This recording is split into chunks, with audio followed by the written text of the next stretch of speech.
people, myself included, seem to await a God that's coming down to enforce fairness, to restore justice,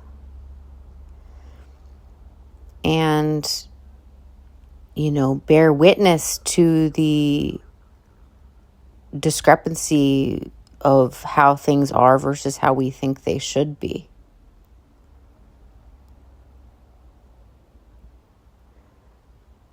And if we keep waiting, then we put life on hold. If we keep waiting, we throw our agency out the fucking window.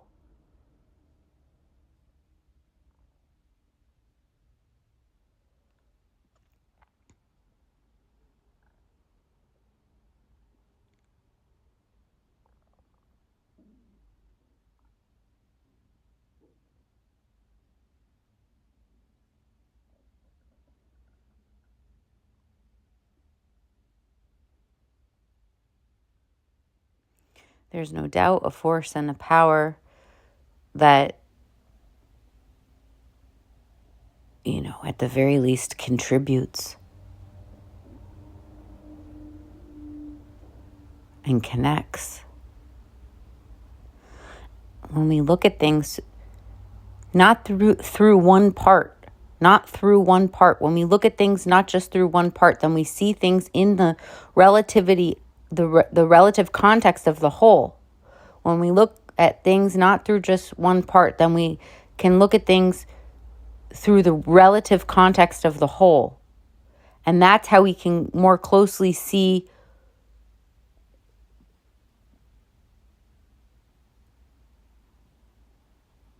the way God sees.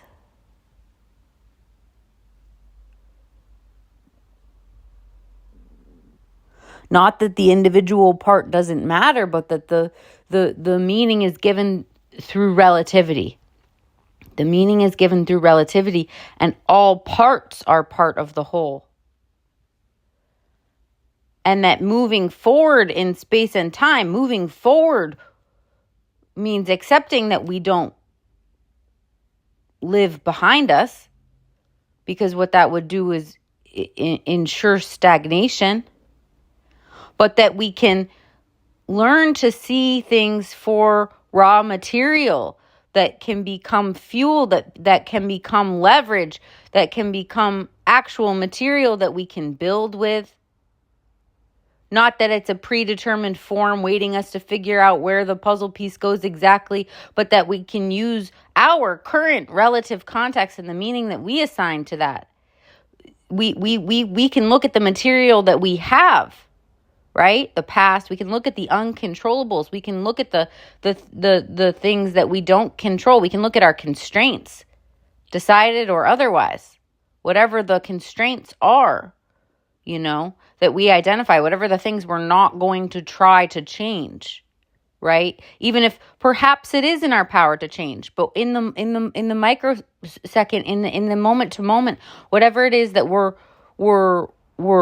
we accept so that we can make decisions, so that we can cut. And when the deciding is a cut, and that cut steers our direction and shifts our trajectory. Because with our output, with our choices, with our behavior, with our with the occurrences that we produce, we build structure. And that structure has real constraint and possibility. It shapes real constraint and possibility. We have an internal structure and a shared structure. And the cool thing is that what's available to us is, yes, we have a will and a desire for our material structure to be a particular way.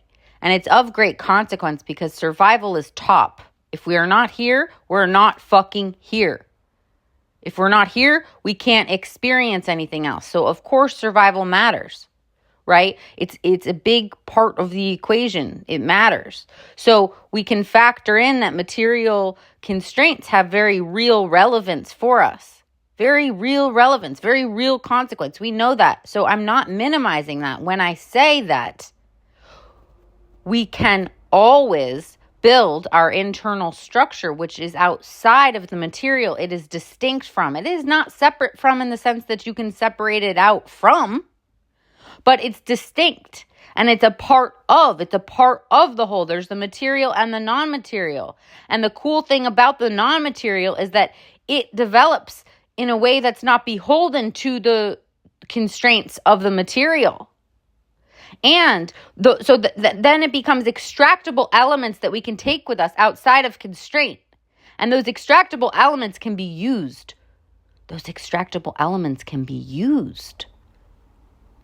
With any material that we find ourselves working with in the future. They become part of our tool belt, part of our list of ingredients.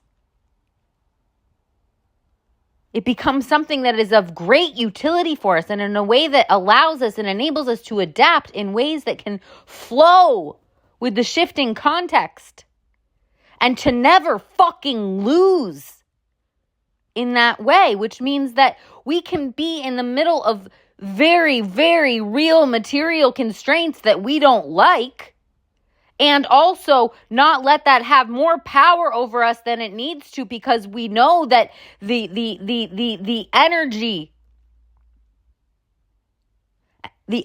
matters and isn't about the constraint necessarily. Not that we would deny the feelings that arise from that. No, those feelings help us shift our direction, help us select our outputs, help us decide what it is that we do. Right? So our feelings matter, they're input.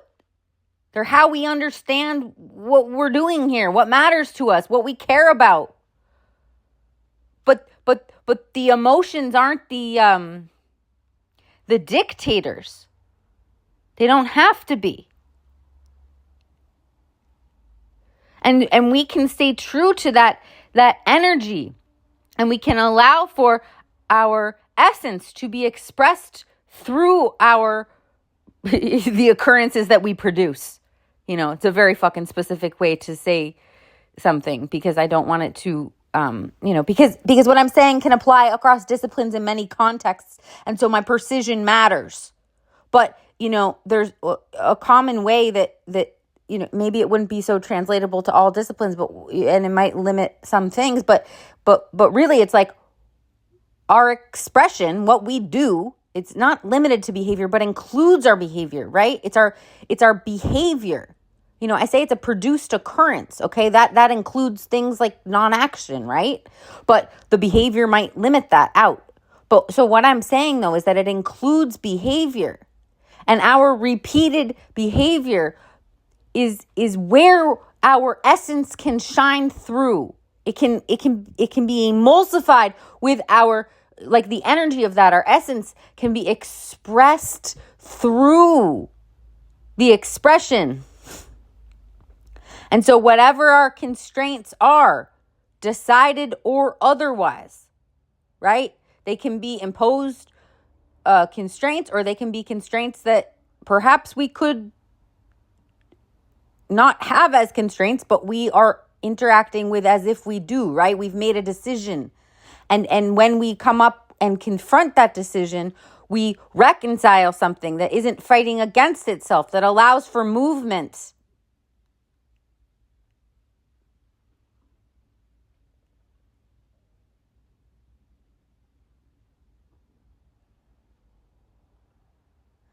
And so it's not, the cool thing is that it doesn't deny.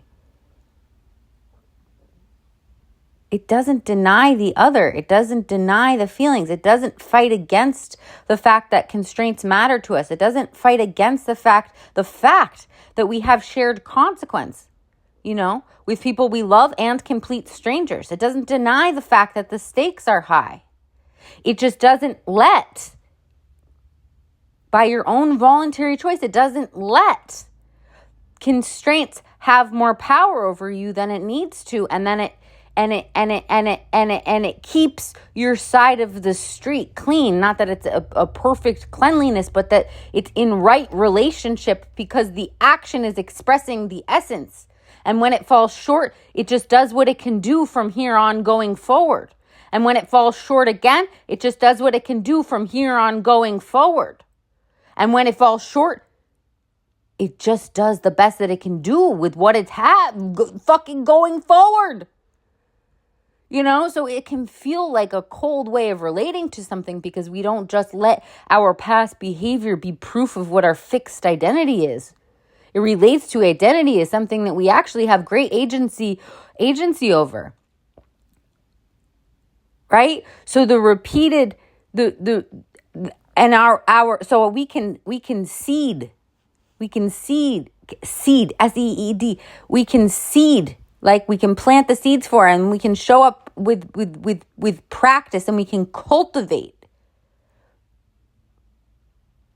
the coming together of our essence and expression as not things that fight against each other, and honestly not even fight against others. It's like a brutal, cold way of understanding that we don't control other people. We don't have access to their choices.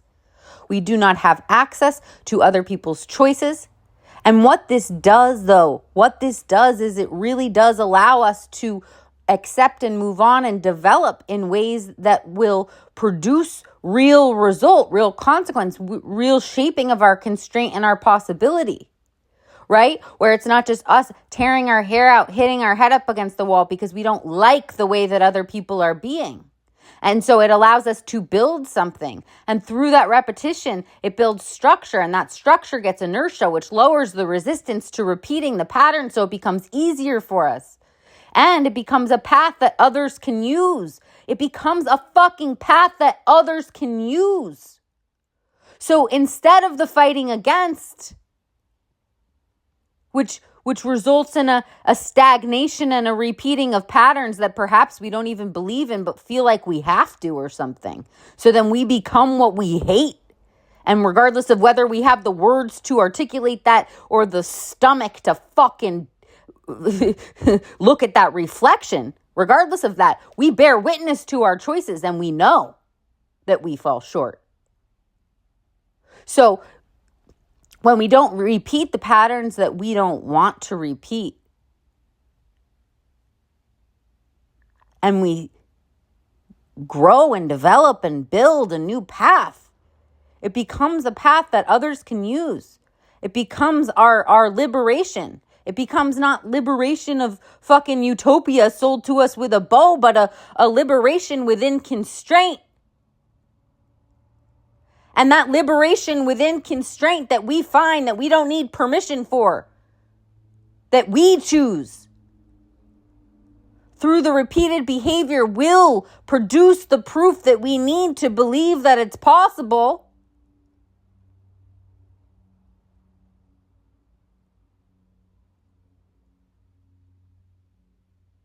And it reveals selectable outputs to others that weren't apparent before, because they weren't selected through output. They weren't expressed through an occurrence that's a shared reality for other people. They didn't produce real constraint and possibility for others. They lived in the hypothetical. They lived in the non-form. They lived in potential. But through you, it became manifest. It became tangible. It became material. It became still, this can just be energy. Still, this can just be energy.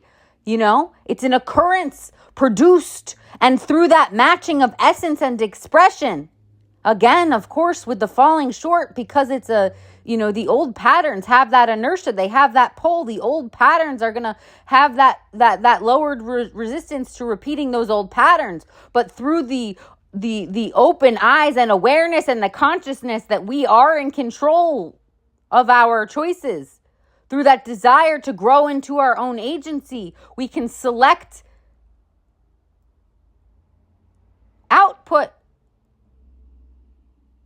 We can produce occurrences that grow closer to matching our essence to our expression, and through that repeated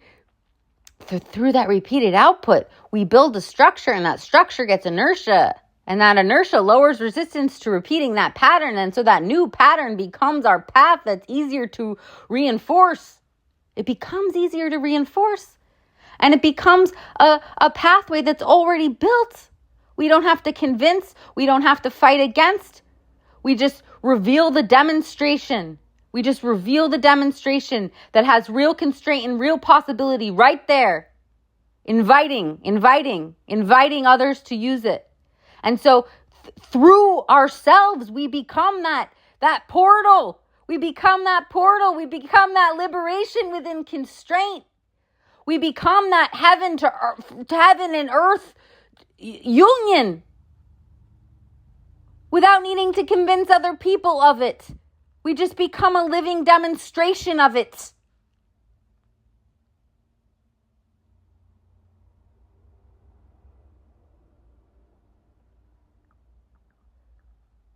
So when the goal becomes the extractable element, what's the extractable element? Okay, I've identified that I don't have access to other people's choices. I do have access to my own. Perhaps I'm not very good at showing up and listening to myself. Perhaps I need to learn how to show up and listen to myself.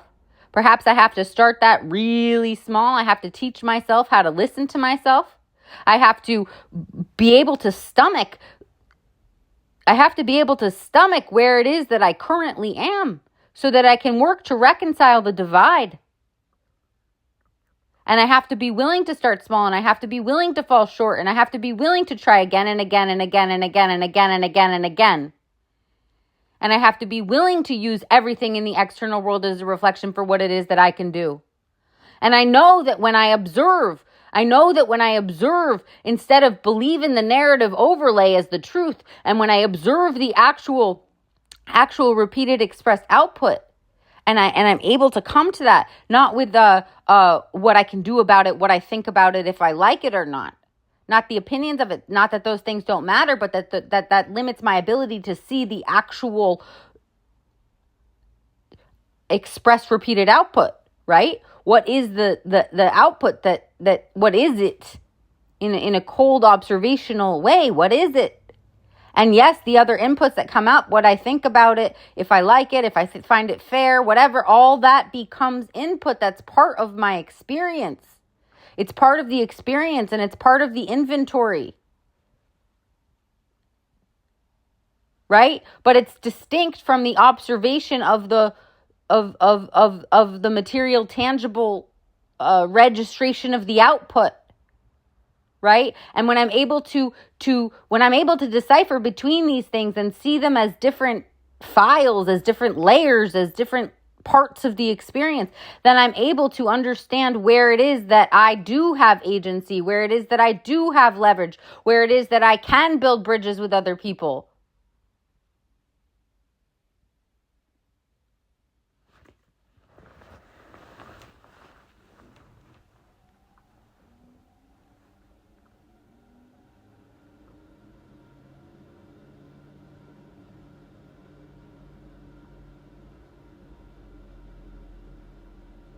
And then it's not a reverse engineering of harmony from the outside in. It's an orientation of discovering that and practicing that in self.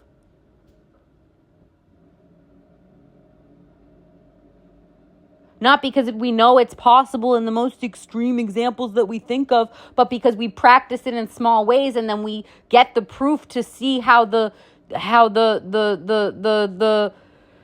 we get the proof to see how the development grows. Right? We witness the results of that choice, of that repeated choice, and we follow the direction of that repeated expression.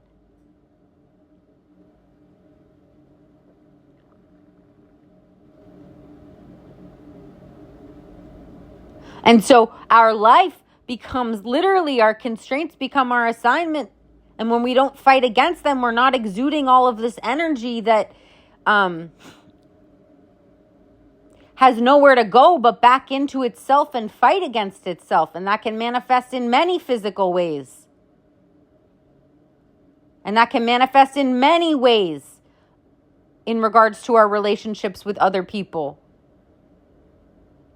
That really don't serve us because it's a fighting against. And so not fighting against doesn't mean not shaping. Not fighting against doesn't mean not changing, not wanting the world. It's not anything other than identifying where it is that we actually are in time or space. Actually identifying where it is that our constraints and our possibilities lie. Being willing to look for ways to expand our perception of more possibilities, and always orienting to that about what it is that it means that we ourselves can do. And being willing to enact these through our choices, through our behavior, through our expression, through our output.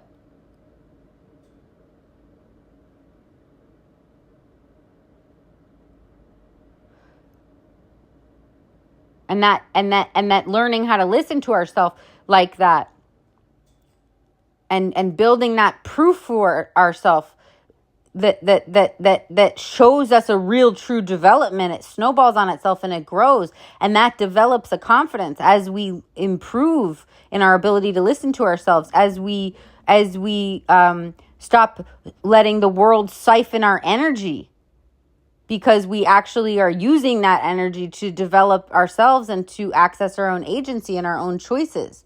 That develops a self-respect, and that develops a confidence, right? A self-respect because we can trust ourselves that what we say we're going to do, we do. Not about proving it to other people, but to ourselves, because we bear witness to what it is we tell ourselves all will do, and then we watch what it is that we actually do. And when those two things line up, we start to respect ourselves more. And of course, they're not going to line up in the beginning, so we have to remember that doesn't say anything about us inherently. That's just the patterns that we're used to reinforcing, which is not doing what we fucking said that we're going to fucking do. Why? Because we let everything be a fucking excuse.